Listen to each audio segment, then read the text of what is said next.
All right, so this is JJ.4 from IXL. This is about two-way tables used in conditional probability.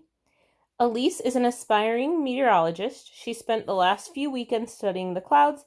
She took detailed notes on the types of clouds and she observed in the time of day they were observed.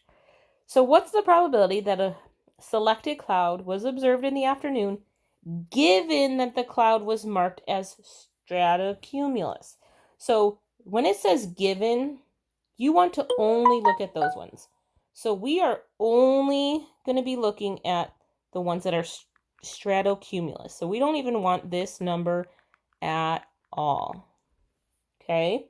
So what is the probability that the randomly selected cloud was in the afternoon, knowing that it was stratocumulus? So 5 out of 9. So when you have a given statement, you only want to look at that part. And again, there's a whole lot of stuff that tells you, but 5 out of 9 is the answer. You can go ahead and read that if you want to. It's on the IXL site. Okay, so again, we don't need this part. It's just a whole lot of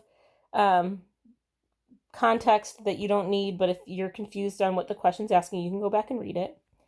So what's the probability that a randomly selected shopper reads the newspaper 1 to 2 times a week, given that they remembered 1 to 3 cards?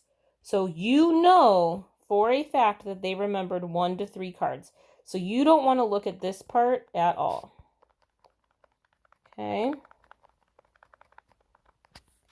So what is the probability that they read the newspaper 1 to 2 times a week? 8 out of 12. Now this one does reduce. We haven't reduced in a while. So 8 out of 12. These are both divisible by 4. 8 divided by 4 is 2. 12 divided by 4 is 3. 2/3.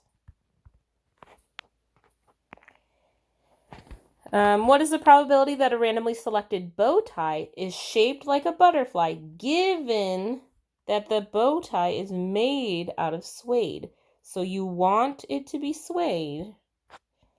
So we are not going to look at these ones at all. So what's the chance that it is shaped like a butterfly? Well, 6 out of, altogether, 7. 6 out of 7. Okay. What is the probability that a randomly selected participant spun the second wheel and landed on a tent, given that the participant spun the first wheel and landed on the rainforest? So we know they landed on the rainforest, so we don't want to look at this one at all. So what's the probability that they spun it and landed on a tent? 4. 4 out of, altogether, 6. 4 out of 6. They're both divisible by 2. 4 divided by 2 is 2. 6 divided by 2 is 3. 2/3 again. Awesome. Go ahead and do those IXL questions as well.